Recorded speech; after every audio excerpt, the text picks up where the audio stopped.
Hey guys, this is episode 2 with Happy Hour with Adam Ornelas. Yeah, 2.0. Of The Real Albuquerque. If you're watching this out of sequence, I guess you can watch it out of sequence. You know, you don't have to go through episode 1 of Happy Hour with Adam Ornelas. You can just jump into episode 2. Totally. Because we're going off tangents. We're drinking Marble Happy Camper. We got, The Marble IPA, the Santa Fe Happy Camper. Yeah, I got it mixed up. See, that's what happens here in Happy Hour. Things get a little crazy. Things get a little mixed up. We go on tangents. Yeah, totally. But yeah, we have these two that we're sipping on and talking about. We actually reviewed the two of them together. Two Goliaths in the Albuquerque, New Mexico beer game, I would say. Totally. Are they the top? Top two? I think it's between three of them. I think it's going to be between... Cumbre? As far as Albuquerque based are concerned, yeah. La Cumbre, in no particular order. La Cumbre, Marble, and... Santa Fe? No, Bosque. Oh, Bosque. They won like a huge IPA challenge this past year. Oh, that's right. This is Santa Fe. Santa Fe. It's Santa Fe. Yeah. No knock on Santa Fe, Yeah. but it's not an Albuquerque thing. Throwing the New Mexico flag on it, so we got to throw some love. Okay, so the New Mexico beer game. Well, we got to think about the cruises and all that other stuff in I Hatch. don't know about any of them. Yeah, so neither do I. So they must have nothing. I'm sure they're there, I guess, but I don't know them. No, there's a good bar in Las Cruces that we go to. They have some good stuff. I haven't been to cruises in years. We did that Italian Death March last year. When I say we, I did it with my friends, and then my mom drove me, and we stopped for dinner and got some good beer and dinner. Good. It's like your last meal before you die. Imagine. So see, this is what happens in Happy Hour. We just go on tangents. But that would have been like a 20-minute tangent if we let it go. So we we reviewed the Santa Fe Brewing Company Happy Camper IPA, and as Adam's drinking the Marble IPA. If you want to find out who we thought was better there, we're not going to reveal it here. You got to watch episode 1. Yeah. And in episode 1, you talk about the best 5 routes to get your music at. Get your music. We talk. Or do you call it Muzak? Yeah. Get Right, your music. Plural, get all my sounds. Your beats and sounds. Yeah. And kind of Where your DJs are spinning the 1s and 2s, the wheels of steel, where wheels of wax. Where to get what and when to get it. Yep. Yeah. What did you call yourself? Champagning? Champagne and campaign. So we're going to talk about... That's not my phrase, but I use it a lot. I don't think it's copyrighted, is it? No. Okay. Chloe's coming out of the box. She's just been in the box for the last 10 minutes. It's my cat in the box. It's my cat in the box. Yeah. See, we're having fun here. I don't know what we're going to talk about. We're just going to go on tangents. Normally we talk about, in this segment, guys, we talk about building businesses and what it takes to be successful in your respect and just that kind of stuff. And we talked about... like my professional journey a little bit. Yeah, we talked about it briefly for the first 5 to 10 minutes. Yeah. And then we went on tangents, of course. So you want to keep going? We'll just go on tangents and keep rolling? Yeah, I guess so. Okay, this is part 2 of the Tangentville Happy Hour with Adam Ornelas. Yeah, so where are we going to go now? We talked about the music, right? The music. We reviewed the beers, which we're still sipping on. We talked about where Albuquerque's... I always keep tabs on what's going on. It seems that things are really putting a lot of effort into things. Like I said, people, even the Zia symbol, I think there's more millennial latching on pride to it, which I think is cool. Yeah, well, you know what the Zia means and all this kind of stuff. The 4 seasons and the 4 directions and the 4... periods of your life. And what's the last one? I don't know. Seasons. Oh, you said Seasons, that directions. Seasons, directions, north, east, south. Periods of life, young, middle age, that kind of stuff. Baby, something like that. What are the other ones? I just looked this up with a friend on Christmas Day, I guess it was, and we looked it up. I don't know. There's a 4th one, though. Yeah, there is. Well, that's neither here nor there. Maybe it's the temperature of the green chili. I don't know. Right. But I don't know, man. I think there's some really cool stuff happening. We talked about how they're building an entertainment district by the pit. Kind of excited to see how that goes. I think it's going to be cool. Yeah, very really cool. Erlacher's doing that kind of deal? Supposedly the steak... I could be wrong, but supposedly the steakhouse is called Erlacher's. Oh, really? That's pretty cool. Because steakhouse or Elways. So, yeah, that'd be cool. Just more stuff to make people want, more things for people to do or want to stay. Albuquerque or New Mexico, became a state in January of, 1912? I think it's 1912. 1912, like January 6th or 12th, don't quote me on the dates here. Early January, I believe. I don't know the exact date, but I think it's early January. 1912. Isn't it 1912? Yeah, I think so. And because we just had the 100th, that'd be 2012. You see it on the sewer caps. It's 2012, so yeah. So that was a centennial, and I feel like just now is Albuquerque and I'm saying now, I mean the last 5 to 10 years, Albuquerque's building its image and building its own brand. Yeah. And I mean, when I say Albuquerque, it's because we're sitting here now, but that's where we live. Well, you're in Denver now, but you're born in Albuquerque, right? Yeah, born and raised. Went to Austin, then now to Denver, LA, back in Denver, and then Denver. Hopefully, Denver's probably where I'll be for a while. So that's landing. That's home for at least now. When you go there, the Wi-Fi connects at your house, and that's how you know it's home. My blankets are there. My roommates. Got your little Broncos neighbors blanket are there. No, I'm not a Broncos fan. You're a Ravens? I'm a Raiders fan. Raiders. Okay. So I'm like in enemy territory. Yeah, you're like deep in enemy territory. Deep. But you got to give it to Bronco fans, honestly. Like, they'll talk trash to you, but they're not going to try to beat you up in a bar. But a Raiders fan would. They would. Yeah, you flip that and you're like a Broncos fan in Oakland? Yeah. You don't wear a Broncos shirt, probably not. No. I've been to Oakland. That place is rough. I think I've flown over Oakland. I've never been. I was just in San Francisco a week ago. Oh, really? And I actually got to enjoy the city a little bit, but I've never gotten to Oakland. My grandma and my grandfather was in the military, in the Navy there, and he was stationed. Oh yeah, so that happened. Chloe just made a mess here. I'll step away here in a second and clean that up. But yeah, he was stationed in that military base, the Navy base there in Oakland. Totally. And he met my grandma there, and I went to go see their old house that they lived together. So that's why I went to Oakland. Okay. There's no particular reason. It's so rough. It's a rough place. Very rough. And I saw the house, and it's pretty dope house, one of those 3-story, San Francisco. Yeah. San Francisco Full House type houses. Hey, you hear they're bringing Full House back? Yeah. And X-Files. Yeah. I never really watched X-Files. Oh, really? Yeah. But what are your thoughts on Full House? I mean, I haven't watched it in a while, but obviously, I think it's either hit or miss when you bring something back 25 years later. Now Chloe's drinking the water off the ground. She's cleaning it up. But so I'm in Denver, but I mean this is home. So I have a lot of friends and family here. So we tangent off. I think really New Mexico as a state in the last 5 to 10 has really been branding himself in a really good way. We have the New Mexico True campaign. Yeah. They're hustling on Instagram and all social media, and they got the RV that says New Mexico True, and I feel like we're all New Mexico True, residents here, whether you're transplanted or born, because man, you gotta love this state. I think it's an undervalued state, really. I think and I think that the wherever you live. Right? I think that there's a thing where you see a lot millennials, like, people know that Denver has cool stuff and Phoenix has cool stuff, right? And Dallas, and they're like 6 to 9 hours each, depending on where you go. Well, yeah, we're all kind of equidistant. Yeah, we're all hour flights from Phoenix, Vegas, Dallas, Denver. Yeah. If you went direct, probably Austin. Yeah. They don't go direct though. But so it's like. People are going to these places and they're going to college and they're seeing all these cool things and they want people to have them here. So it's part of a generational thing, and it's also what they're doing with the tourism, and they're also it's also a lot of the city, like the actual city is trying to do stuff. Yeah, they want to build an entertainment district downtown, and they have their startup accelerator, and they what is it? 1 Million Cups. 1 Million Cups is a meetup that they do. Okay. So they're doing. But they do have the startup accelerator. Yeah, it's ABQID. Yeah. And what they're trying to do is build. I mean, there's a formula of what they're doing, and it's off of a book called The Rainforest. Who writes this book? I'm not too sure. And are you sure they're doing it off this? Or you read the book? I'm positive they're doing it off. You read the book? I've read parts of it, and I was given a copy of the book by a friend of mine who works for the city, and he said this is kind of. Is it worth reading? Should we link this up? It's here? Worth reading, but it can get a little jargony at times. But it talks to you how to develop all the different things that come into play to build like a Boulder or an Austin or a San Francisco. Oh, this is more of a city planning thing? It's more of all the things that come into play to create an ecosystem conducive to startups, creativity, and keeping people there, creating a community out of where you live. So if anybody's listening to this or watching us and listening to this or whatever your media, if you're on, we have this thing on SoundCloud, iTunes, YouTube, and 4K, Vimeo, all that kind of nonsense. Whatever platform you're consuming this media in, if that rings true to you, what's the book name? The Rainforest. The Rainforest, I forgot who it's by. Well, you can go into Amazon, type in the Rainforest space book, and boom, you're going to be it. Yeah. Buy it used to get it $2 shipped. Yeah, it's not you're very expensive anyway. It's going to be here after the New Year's. It's an older book. I think it's in the early 90s. But then there's another great book called Screw the Valley. Mm-hmm. And it's basically talking about, it's 8 chapters, and each chapter is a different it's profiling a different city outside of San Francisco that's becoming a tech and creative hub. Okay. So you have an Austin, Vegas, Detroit, surprisingly. Well, did Vegas start from our boy from Zappos? From Zappos, He's yeah. done a lot with downtown. Tony Say.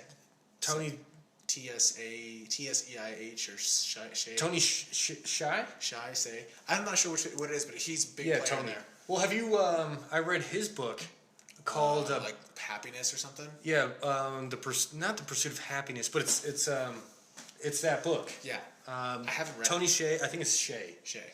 Tony Shea's book, Building Happiness. Really good book. It's about Zappos. You hear his story. He has a cool story. He lives in a trailer still.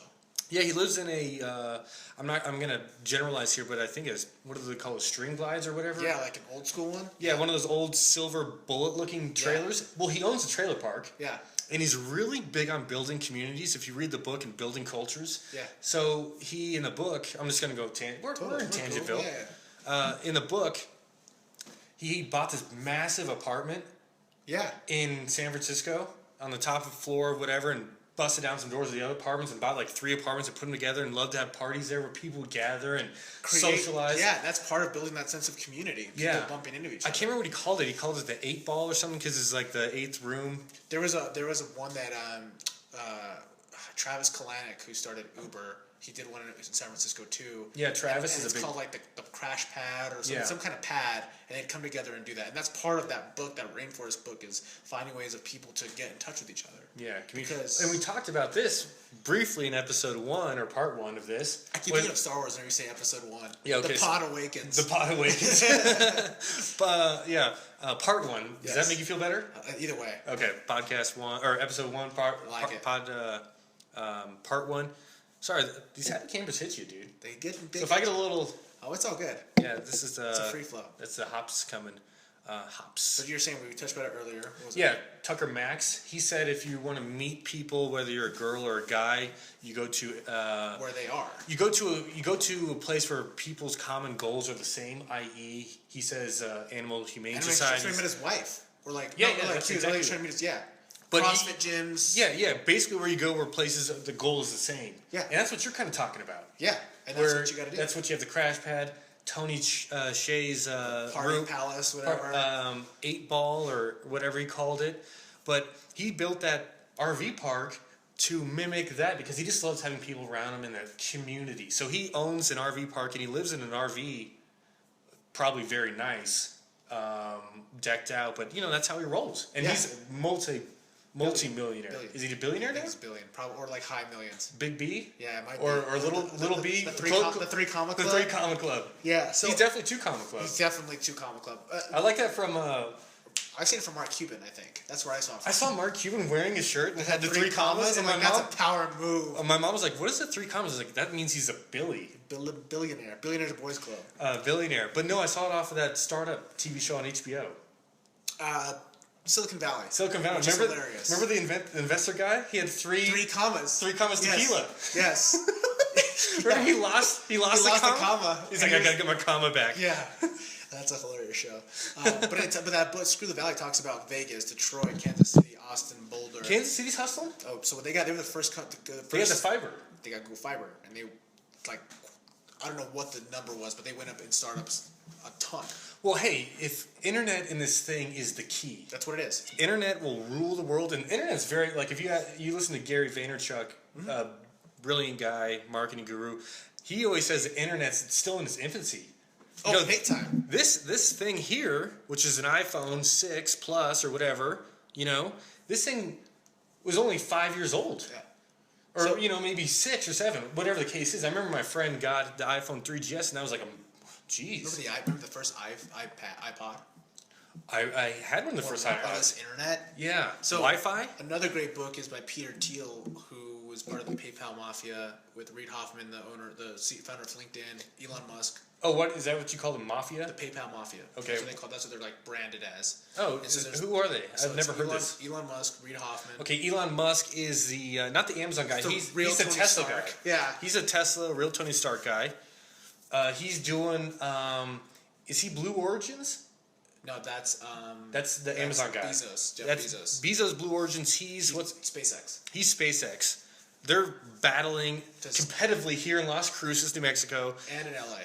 Oh, are they doing LA? LA? In Hawthorne, in Los Angeles. Well, by the time this podcast came out, or what we're talking now, Elon Musk has already launched from Kennedy Space Center. Yeah, they landed it. So that's the thing. They're trying to make space really affordable space travel. And he also is behind the Hyperloop, which was an idea that he kind of threw on the board, and people ran with it. And now it's like we're going to have a bullet tube. Yeah, Caltech's like, okay, now we have teams engineering this thing. We can do this. They're actually going to do this year. They're going to do the first trials on a test run. I just saw that on YouTube. I was watching the teams at Caltech compete. Yeah. And they have all these models and drawings, and they're cutting things out, and like, okay, here's my tube station, and all this stuff going around.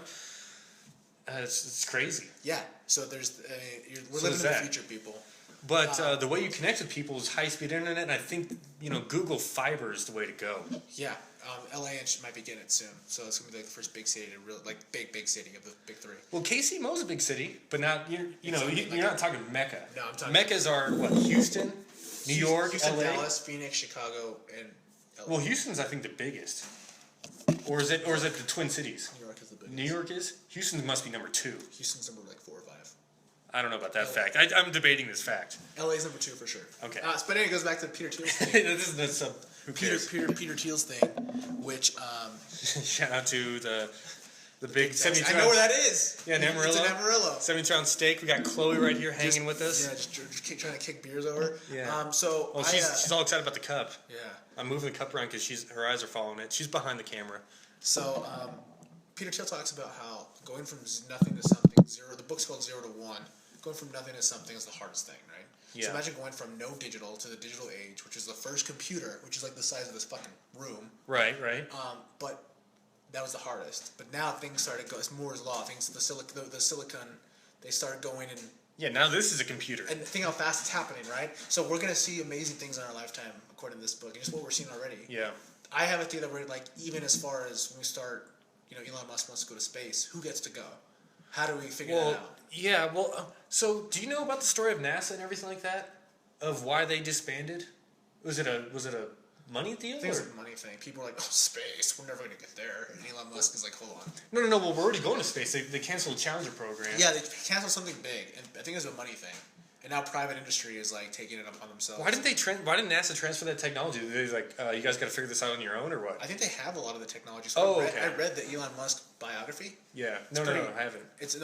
I did it. It was pretty interesting. What is it called? I think it's called Elon Musk, the biography of Elon Musk. I'm going to have to go through this episode and write all these. We're referencing so much right now. But it's hard to keep it all straight. How he went to go get rockets from Russia. He had to go buy rocket parts on the black market. Like the V2 stuff, like old V2 Soviet tech. The people working for him are some of the people who actually worked for NASA and worked on these programs. Well, did you know that the guy who actually created the first rocket engine was a guy working from Germany? A friend of mine, Mark, would tell me who it is, and I can't remember. I saw it on Ancient Aliens or one of those things. You know Ancient Aliens? Yeah, totally. Interesting show. I don't know if I believe that there's aliens. I don't know. It's hard to say that what we believe in this episode right now. Yeah. But the German guy, Heinz Ulrich or something like that, maybe, he came from Germany, Hitler Germany. Oh, yeah. He was a German Hitler tech. He was going to do the V2 rocket. Yeah. And they took him to America. Yeah. He built the rocket thing and then worked with Disney and all this kind of stuff and did that kind of stuff. Isn't that crazy? Blows your mind. Great. And he built rockets. He was the inventor of the rocket, really. The rocket, yeah.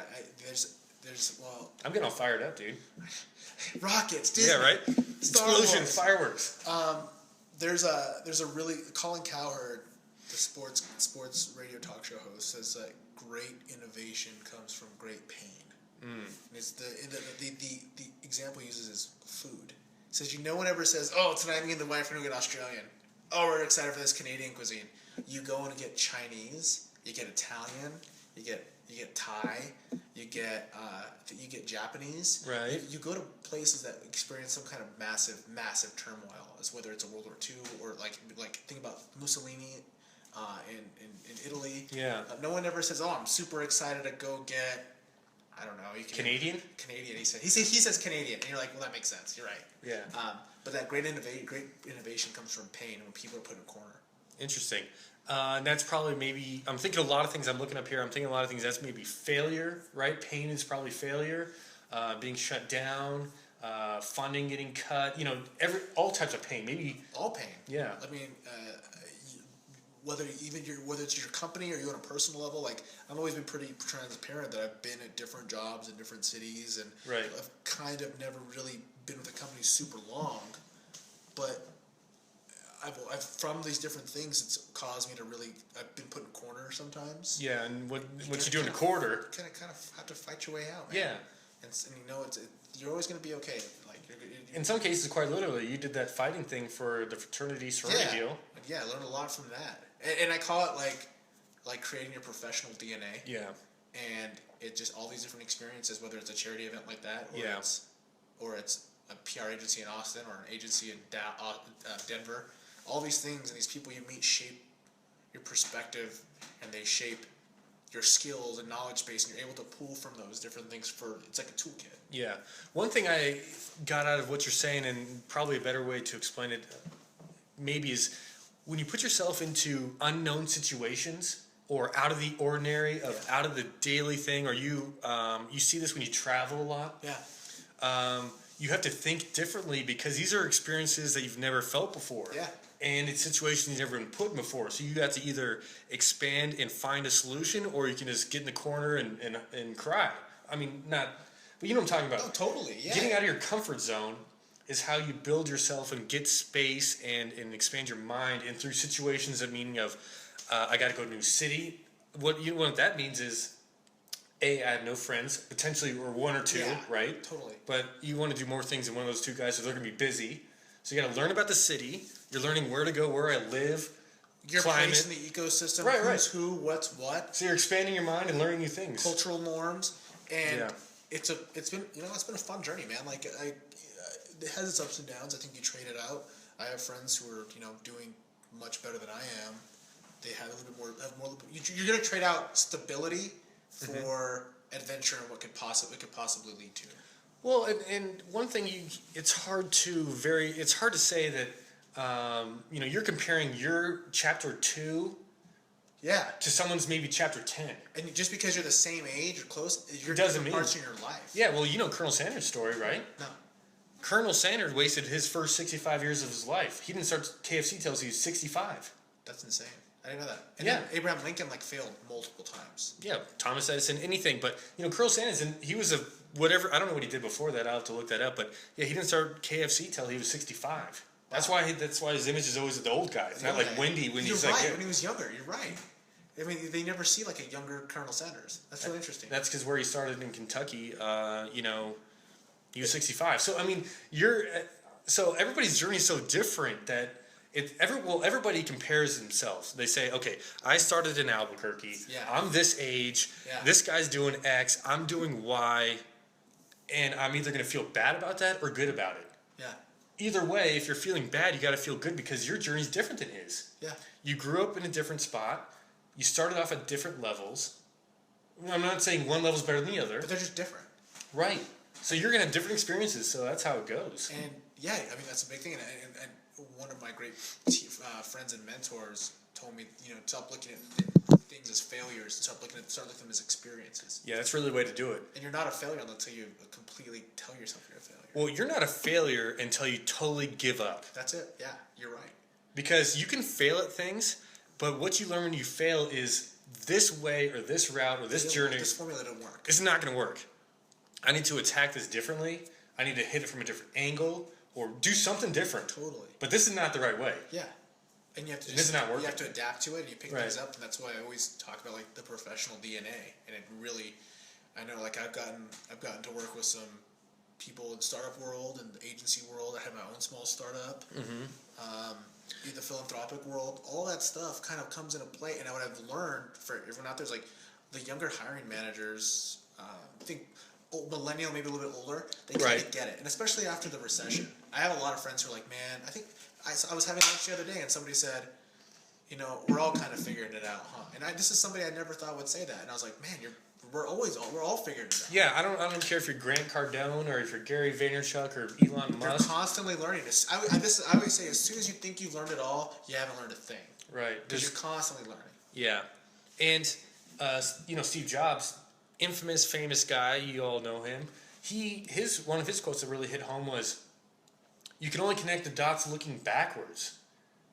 So you don't know who you experienced today or in Austin or LA or Denver that's going to meet back and say, I know this guy who'd be killer for X or Y. Totally. Or you come back and say, I know a guy who done this. It's like a Slumdog Millionaire thing where they go back and they look at like, how did you figure that answer out? That's a really cool movie. Oh, it's great. And you look at it and you're like, wow, they're right. Like that's how we figured that out. Like, right. You had to go through this really weird time in your life. Right. And the one thing I've learned is, we've known each other for maybe like close to 7 years now. Yeah, probably so. Just developing the self-awareness, going to these different places. And I'm not saying that you have to go to these different places to develop that self-awareness. Right. But I can tell you that it's not going to... Through those different cities and different times and when I had $5 to my name or when I had a really great paycheck to my name, developing a self-awareness that you really get who you are, what your strengths are, what your weaknesses are, maybe where you've slighted people, where you felt slighted, how to build on that. And developing a sense of self. I'm constantly trying to improve on it, especially when it comes to how you interact with others. And sense of self is such a difficult thing to just, throw a dart at on a dartboard. Yeah. Because it's always changing. And, there's just so many avenues I could take this and I'm thinking about. Have you ever heard of Joel Osteen? Yeah, the preacher. Yeah, the prophetic My grandmother preacher. keeps trying to get me into it. I can't get into it. Really? She got me a book, and I'm just like, I can't. I've read a few of his books and listened to him a lot. He's good? Yeah. As a bro to bro. Bro to bro? B to B. Yeah, B to B.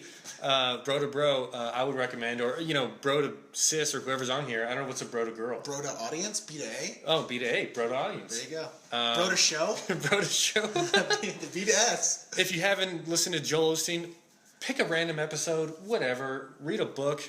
He's going to expand your mind in a positive way. But what I take from this is he had this big tax problem I didn't know about because he moved to Texas from somewhere and he had this tax problem and his tax lawyer didn't know about it. So he got hit later, like 3 years later, about a tax. Imagine a couple $100,000 or $20,000. Yeah. Big tax problem. The lawyer guy spent a bunch of time with him at his house eating dinner because he's going through this problem along for a few weeks. They disembarked, still were friends, and then he had an opportunity to start a business, and he's like, what lawyer do I know that I could help me with this? And boom. So you connect the dots backwards into...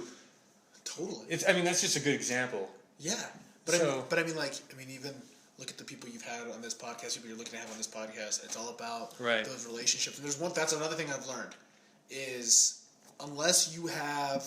And it probably still plays at that. I think it's life really is all who you know. Right. Like, it doesn't matter if you can have the cure to cancer. If you don't know the right person to get it in front of, no, it doesn't matter. Or if, like this in the news today, if you have the cure to AIDS and you spend $700 and you rack it up to $700 a pill, karma will find you. And you're running a Ponzi scheme. Yeah. You're going to jail. Karma's going to get you. Right. But that's one thing I've been really fortunate for is just well, you're a good, friendly person. Thank you. Sociable and fun to hang out with and everything. I genuinely enjoy people. Yeah. I love talking to people, and I kind of what you said earlier, like you're eternally curious. Right. And that's kind of how I am. I like hearing the human story because it has so many different perspectives from it. Yeah, I know what you're talking about. When people ask you how old are you, I always tell them my real age, of course. But I told them my physical age, of course. But my real age, I always think is I'm just a 5-year-old boy, man, just trying to. Just searching the world and experiencing new things. That's always how I viewed myself, and I just smile and have fun, and I'm just still a 5-year-old, and that's how I view myself. I've heard from even older people who are like, you never, your physical might age. Yeah. But you're always kind of, there's that really interesting internal phase of yourself. Yeah. That is like that constant, everyone's still figuring it out. Yeah. Our parents are probably still figuring it out. They have certain things down, but they don't know it all. You never know it all. In some of these conversations, due to how different families are organized, you may talk about it. Yeah, I'm not going to talk. Well, I could ask my dad or mom about it, but that doesn't come in a casual conversation. But how old do you think you are? Not physically, but just mentally. Yeah, or just. I think I'm between 17 and 22. Oh, so you're out. I'm still a little older, but I'm still like I still don't really like looking back at some of the like mistakes I made. I'm like, how could you have done that? Or like, oh, why didn't you try this? Or yeah. Like, and I still have this sense of like wonder, and I think that even goes into my professional life. Right now, I'm writing this piece called "Searching for the Sensei." Is it a book? No, it's just I love to just write blog site, whether it's Elite Daily. Well, throw up your blog. What's your blog? I don't have it right now, but I write for Elite Daily here and there. It's just a hobby of mine. I love doing it. And so they can find you on Elite Daily? Yeah, I'm on there. What's your handle? Just Adam Ornelas. Yeah. Okay. So EliteDaily.com, Adam Ornelas, searching? Yeah. And I haven't had anything for a little while, so we'll see. But I'm going to put this on LinkedIn to their publishing platform. And it's just like, at this point in my life, I've made mistakes in the sense of, I've learned through mistakes. Yeah. And I want to find that person or people who can kind of teach me process. It's great if you have great ideas. Right. But you need to be able to execute there. Like, teach me. And it prolongs their professional DNA because they're only going to be in the organ. Like, everyone remembers who taught them. Right. Everyone knows Luke Skywalker was taught by Obi-Wan. Yeah. You can go through anything. Charles Xavier, Wolverine. Right. It doesn't matter what your potential is. You have to find the right person to help you learn how to use it. Yeah, being a mentor and mentee relationship, or just, that all comes from, I think, podcast. Totally. Video cast. If you go look at Grant Cardone on YouTube or these Goliath guys, even Tony Robbins has some great stuff on YouTube. You know what is what I recommend a lot? I always call myself like a LinkedIn like ninja. Yeah. Find the company that you're interested in. Find someone's work you're generally interested in, or even online on Twitter, like an author. And this has happened. I've used this, and I've established amazing relationships with like Larry Vincent, who wrote a book called Brand Real. And Good book. Great book. Thumbs up or thumbs down? Thumbs up. Two. It's for advertising brand junkies, but it's a great book. Another one is Stephen Kotler. He's lived in Chimayo, and he has a book called Tomorrowland. Okay. Talks about all the things that are happening in science fiction that are actually happening in real life now. I think I watched a video on YouTube of Tomorrowland. He's brilliant. Yeah. And you sent me an autographed copy. A lot of these authors that you really like, they're not LeBron James. They're not getting 1,000 tweets per second at them. They spent 2 years writing a book. Right. They're part of their life's work. If someone takes time to notice it, they react, and they're great people. They've always been really generous with their time. But go to LinkedIn, find a company that you like, and reach out to somebody and say, hey, here's a trick. On the LinkedIn, when you get a message them, put something personal and say, hey, love what you're doing, blah blah blah. Maybe throw in a little snippet of this really hit me X, or I really like how you guys branded this, or whatever the case may be. Yeah, I did that for a Airbnb advertising exec, and he linked it right away. Nice. And it's just developing that network and being able to bounce ideas off of people, and because he may not be an asset in this day right today. But when you're 90 years old, connecting the dots back is like, man, I'm glad I did that LinkedIn thing with this guy at Airbnb. You know what I'm saying? Yeah, and you just don't know. And I think a lot of people also have the sense of they have it wrong, and they think that you're trying to, when you do stuff like that, you're trying to use people, but you're not. You're establishing great relationships. And if you your life. Yeah, if you saw this guy at the gas station, would you open the door? Yeah. Would you leave the door open, or is that called like? Would you say hello? I want to have a beer with you. I want to ask you about your work. It's not like I'm using you for a job. If down the road it can happen, awesome. But I want you to know who Adam is first. And there's ways you could say is like, hey, I'm looking for a job being Airbnb. You have any advice? Or there's ways you could phrase that too. But you're not totally. But you're just trying to build a general relationship, which is called depth. And you're kind of going wide. You're going width and depth. And people think that you still because we're so used to forging a lot of our friendships and stuff from high school, from grade school, high school to college, right? And those are a lot of your close personal relationships. But don't stop then. There's more to it than that. There's more to life, man. That's only 20 years of your life, 22 years of your life. Yeah, you have the next 40 to 80. Or you'd be surprised what would happen if you just say hello to someone.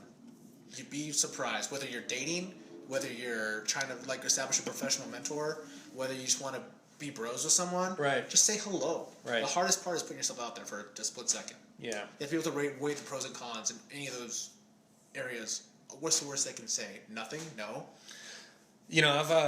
That's a good point. I'm not afraid to hear no. I've heard no so many times that, this is another Joel Osteen thing. And we talked about this in episode 1 with Chris Saylor. He brought up a good point and it relates to relationships of dating. And he says, you may have to go through 1,000 no's, but 1,001 might be the yes. And that relates to business as well, and just building life because... Yeah, it's a Cuban quote. Yeah. It could be. I mean, there's no, probably no, different... but I get what you're saying. Just be right once. Right, or, I've heard it with bank loans. People saying that, Andy Frisella went to a bunch of banks to get funding for his thing, and everybody said no, and then... the 45th or, so the examples are out there. Yeah, they're out there. So no, it just means you're one step closer to a yes. Totally. And whether that's with a girl or a guy. Salary. Or... friendships, professional mentors. It's basically everything. Anything. If you don't ask. And you find out ways not to ask and what works and what doesn't. And you figure out... That's called failure, and it's a feedback loop, and just asking again, and you just go on this feedback loop, and maybe one day... Yeah, maybe it works out. So, one day you're going to get the yes. One day you will get the yes. That is, sure. If you keep asking somebody, if you went to a bar and just asked every girl, will you dance or whatever, if you asked get a yes. or if you went to every bank in Albuquerque and wanted some money, you may get all no's, but if you go to Santa Fe, maybe there's a yes there. There's just one. There's one yes. Yeah, all you need is one yes to make something happen. And once you get that one yes... It builds off of 0 to 1, man. Goes right back to that. The hardest thing is going from nothing to something. Yeah. But once you get to something... It's all binary, right? It just multiplies. Either you have or you don't. Yeah. Totally nothing to something is huge. Something to something is way easier. And then something to something off that. Nothing's breeds success like success. Yeah. That's what it is. What were you were going to go on a tangent there. I was going to say, I'm going to go to the bathroom. Keep going now. Yeah, we're seeing, the 0 to 1 thing. We've seen it with, technology, and I think the big thing we're going to see with next is healthcare. I can't do it when you're not here.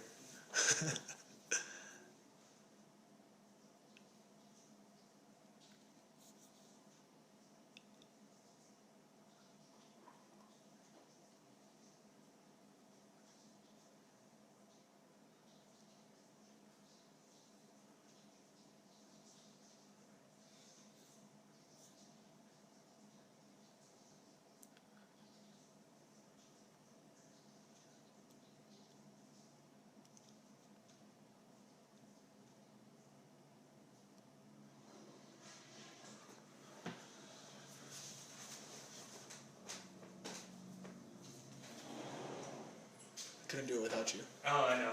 Sorry. Dude, I couldn't hold it any longer, dude. I went to the gym before this and pounded a bunch of water, and then you're drinking beer, which is counteracting all that. And so sorry.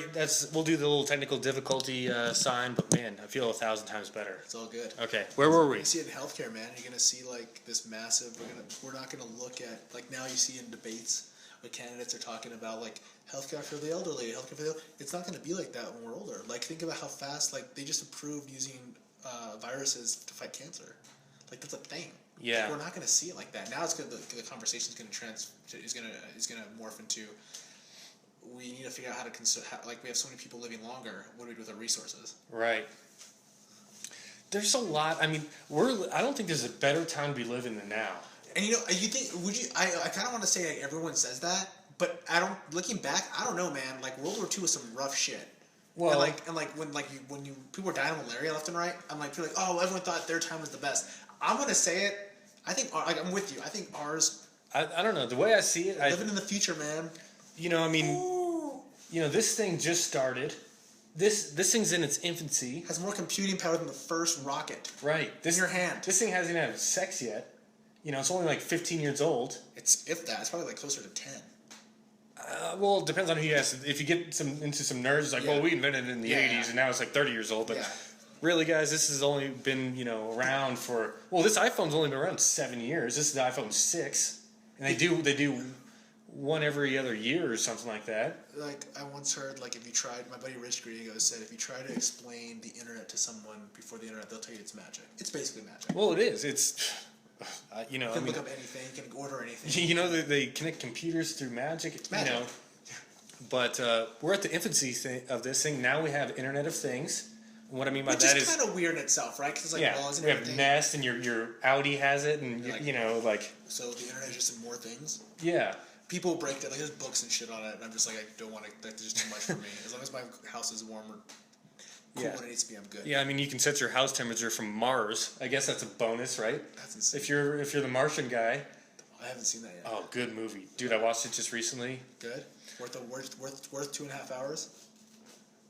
If I could watch it again and be that, like, you get that aha moment. You know that aha moment when you watch a good movie and you're like that movie. I'm trying to think of other ones where you're like... Interstellar, I love that movie. Interstellar, another one, you're like, oh my god. Matrix, those ones that just like expand like your cultural things where you're just like, okay, I get this is gonna be a staple for a while in my brain. Well, and they like expand your mind of like, I need to see that again. Inception. Yeah. And you're like, I need to watch that like 5 to 10 more times to really figure out what's going on. The Matrix is a good example. Inception. Totally. It's one of those where it's like, oh wow, this is a really good movie.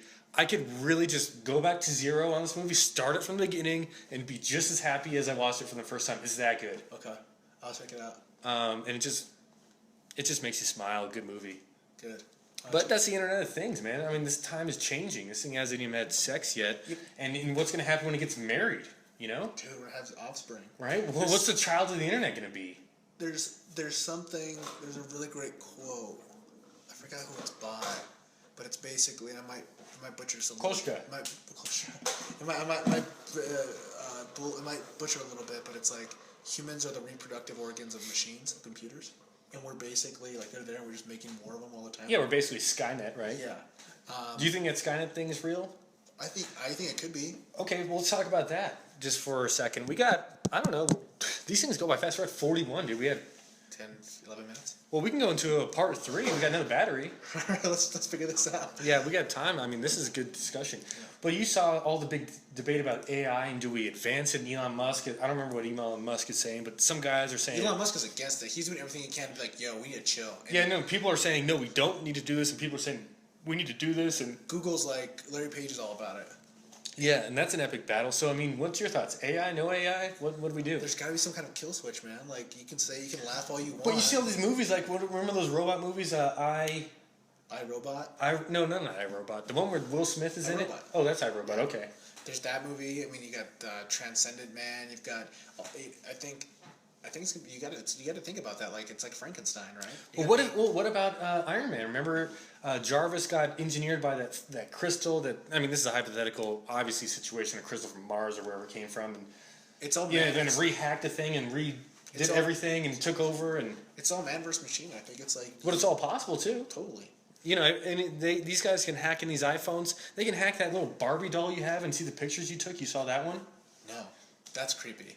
They sold these Barbie doll type things. I can't remember the name, and it was to interact with your kid, and they had a camera, and you could take pictures with, and that kind of stuff. And this one guy from Finland or something hacked into those. It was like a leapfrog toy or something like that. And he hacked him and leaked the photos, and that's weird, man. So anything with an IP address you can hack. So yeah, and so it's possible with you get these guys who have nothing but free time to do this, and that's their goal. And that's people. What happens when you get to that point, like you're saying with the AI thing? Like, well, and they're able to hack other things or your stuff, or as soon as you give this thing its own enemy of the state, dude. Yeah, or Eagle Eye. Once you give it self-awareness, it's like... Or even the one in Fast and the Furious? The new one? I haven't seen it. The one where Paul Walker made his last one? No, but I kind of checked out mentally off of like the third or fourth one. Oh, okay. Well, no, it was good. What they basically did was Eagle Eye, where they had... I can't remember the name, but it was basically Eagle Eye. Wow. Well, I mean, it's and they're using, some guy was on a phone and they're using his back camera to identify a guy in the car. That's crazy. And it's like, okay, he's on this street, and they're using audio from this and camera. Think about like what situations your phone is probably with you whatever you might be doing. You don't want somebody could hack that. Yeah. People put the stickers over this. And what if one day we find out Snapchat really didn't delete all your shit? They're just like, oh man, there's mind blown, right? Boob and dick pics everywhere. No one can run for office ever again. Yeah. If you have a Snapchat account, be cautious. Between the founding in 2016, by the way, your dick is still on the internet. You can never run for office. Well, then they have Prism. You know about Prism, yeah, right? I know what that is too, yes. Prism is basically... it's a mass surveillance thing, right? Yeah, Edward Snowden gave the Prism deal about how... Look at us, we're turning into super conspiracy theorists. I know, this is taking a tangent. We're going tangents here. We're going success to tangent. Prism basically... I don't know if we need to move cams. It's like You're moving. It's like podception in here. Super meta. Well, they were saying... Dominic Longoria showed me this interview. It was on Colbert, I think. Colbert's definition of Prism is pretty cool. Basically... servers will move data overnight, and then once you cross this, U.S. international border of internet. I mean, this is all geofence type stuff.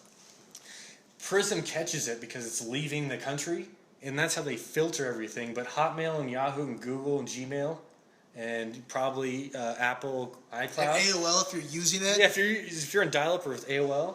I know people with on AOL, dude. My friend Chris is on AOL. Man. Yeah, he's on AOL. Boom. Remember that's when someone leaves? Yeah. The door slams. Yeah. Bye, Felicia. Yeah, totally. No, once your data leaves the U.S. borders, it gets captured by Prism, and so if you send a dick pic on Hotmail, the Hotmail server may be Hotmail U.S., but they have redundant servers in France. Really is Hotmail. Yeah, right. Sexy mail. In her drum note. And it'll. But that's Prism. That's creepy. Or you make a phone call to, Planned Parenthood, and they make a phone call to your girlfriend, and they can piece that together of what's going. It's all metadata. That's creepy. They call it metadata. Let me ask you this. So yeah. Like, in everything, how much of your life is run off of the internet? Well, what do you mean? Like, how much do you think the internet is part of your life? Do you think it's because it is could you function in 2015 without the internet? You mean 2016? Yeah. Started the new year, which is like tomorrow. The answer is no. I would say a lot. Well, hey, we're talking to these people on the internet. Bills. We got the Nest Cam. We got email. We got the phone. BB-8, your toy. We got the BB-8 rolling around here. Chloe's playing with the BB-8. I mean, so I would say no. We got Sirius XM. That's the internet. So is there a human right at this point? In what sense? Should everyone have access to the best internet possible? Oh, we're going down this road? I think they should. Yeah. Well, the answer is obviously yes. And I don't know that Albuquerque has the best internet. A third of the world isn't even on the internet yet. Yeah, they would kill for some AOL. Dude, the developing world. That's why now. Speaking of Albuquerque, it all comes full circle. Like Google bought the drone company, or Facebook did. I think Facebook or Google bought the drones. They bought a drone company out of Moriarty. Which one was that? I don't remember. This happened about a year ago. And these drones are going to be used I think it's Facebook. And these drones are going to be used to beam down the internet to developing countries. They're going to fly 24/7, and they're going to beam down the internet. Interesting. So you're creating more consumers. You're creating more people to get online, more voices to be heard. You're putting a third of the population on the internet. That's crazy. Yeah. And then I also heard on YouTube, this is on this is a TED Talk. I think TEDx is BS. That's a sub-subject. I think I like TED Talks. I enjoy them, but they're kind of elitist, and I wish the everyday people could have something a little bit more. It doesn't cost $5,000 to go see. Right. It costs $1,000 to go to an actual TED Oh, it really conference. does? It's not TEDx, like a TED conference. Really? Well, TEDx is BS. People in the TED conference. The real one. Like the one in California, the one in Scotland, I think. Yeah. Those cost thousands of dollars to go to. I did not know that. Yeah. But anywho, this guy does what's called Li-Fi. You can send... He has a LED bulb, and he oscillates it on and off, and sends it to a solar panel, and the solar panel can decode that, and so that he has a solar panel connected to his laptop. Okay.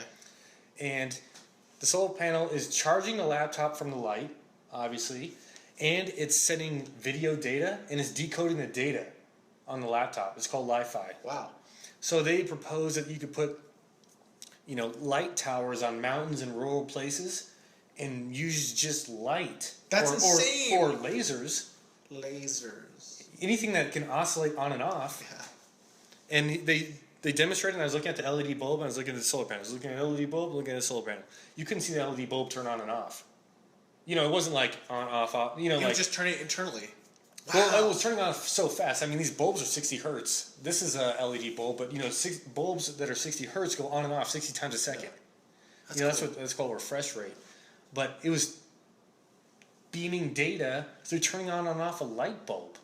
So they can do this with lasers now. So I mean, internet isn't just copper wire or NASA satellites, or it's just transmitting smoke signals. If you want to go way old school, that's basically what it is. It's just they're like fancier smoke signals. Yeah. Wow. Yeah. Instead of BELP, it was HELP. There's some really great TEDx's out there, though. I've never been to one here. I've never been to one here. They had a TEDx here. Yeah, I've never been to one. I think one of my professor friends was invited to do it, and he was busy or something. I try to do a TED Talk a week. I used to try to do a TED Talk a day, because they are good. Like I said, that they're kind of elitist. Yeah. Just in the sense of how super you and I probably don't want to drop $2,000 to go out to TED Talk. Right. Well, and they put but them they on put YouTube. them online, so it kind of like it's not elitist. So if we're talking about this 2016 thing, if we didn't have internet, we can't see the five ways you listen to music. Yeah, my music. From part 1, episode 1. This, right? Yeah, right? The Pod Awakens. Right, the Pod Awakens. Or you can't see your TEDx. So, yeah, I think really internet is the infrastructure of connected worlds. Well, think about it from business, man. Remember from business, we had what's called a yellow pages or white pages. Some of you younger cats... People still deliver them in some neighborhoods. I still get them on my door. I'm like, what do I do with this? I just take it to a recycling place. What the hell am I going to do with them? Killing trees. What am I going to do with the yellow pages? Yeah, I'm not about that. But do you have to go anytime soon? No, we're good. Okay. Do you want to do maybe part 3? Maybe. We have a little bit of battery. We can do part 3. Maybe 20 minutes of part 3? Possibly. Because we're running out of part 2, dude. Yeah. It's already... a minute away. Yeah, we're at 0 hour now. I don't want to get too close to the camera, scare people, the hair and everything. But yeah, it's crazy, this internet. Well, what I was going with this is, when you get a review of a company, 10 or 20 years ago, you would say, hey, I'm going to use Blake's on Eubank sucked. Or Blake's on Eubank was amazing, dude. Yeah. You gotta go there. The burritos are to die for. The cheese melts in your mouth. The bacon, dude, over the top, right? Yeah. Now, any kid in his mom's basement who, can tweet or message someone to a million people about how Blake's is good or bad. Yeah, totally. And he doesn't have to leave his. It's like that South Park Yelp episode. Yeah, the South Park Yelp episode. Yeah, I mean, people have so much power, and people listen to stuff like that. But that's all because of the internet and connecting people. Yeah. I mean, this is all changing over 10, 15 years, man. I mean, look at Rotten Tomatoes. Like, people used to listen to just Siskel and Ebert, and now it's like you can see like 100 different they average together of what they are. Yeah. And I look at that. I do too. Okay, I'm not gonna watch that movie. Yeah. Like when you go on Apple TV and you're looking, it's like, what's the tomato rating? Is it the green or is it the red? Exactly. Is there a popcorn thing next to it? Should I watch this? Yeah. So I'm with you there. So this thing's all expanding and going outward. And let's tie it all back together. I think it's a real opportunity for especially with all the initiatives Albuquerque's doing, to be a player in that. I mean, it's more difficult than it sounds. There's a lot of the gross receipts tax is rough for businesses. Yeah. You have to deal a lot with the education system. My mom's a teacher, so I'm right there, and there's some amazing teachers out there, and there's great teachers. I have a thing. Teachers are my thing. Everyone has their cause, save the whales or whatever. Mine's education. Save the teachers. Mine's just education in general. Well, shout out to the teachers. I mean, everybody. They form you at a young age. Dude. They form you at a middle age. They teach you things that they say you shouldn't do this and things you should, and you're like, I'm definitely going to do that because you said there's different things that you get taught with teachers. And you have to deal with, a lot of them, there's some great teachers who have a lot of red tape they have to deal with. So when I say the education system, I really do mean Well, that's changed over time. Teachers when we were younger. Yeah, I feel I think they had a lot more free pass to do things and challenge you. Right. And then you have to deal with people not leaving. I've left. I can't say everyone's just I've left. Right. And that's part of it is people leaving. So I think there's a lot of these cool initiatives, and it's just a matter of time. It'll just keep growing. It's a great place to live. Yeah, Albuquerque. Well, I guess that's a great stopping point. Great place to live. Beautiful sunsets, beautiful sunrise. I think we're going to go to part 3. Yes. Episode 3. Episode 3. If you prefer that nomenclature. Episode 3, the return of the... The return of the pod. The Revenge of the Pod. Episode 3, Revenge of the Pod. We have a little more GoPro battery in our third battery. We're going to reserve battery here. We have another battery with half-life. So we'll go half episode next, part 3, episode 3. It's a lot of fun. We're talking about a lot of BS tangenting.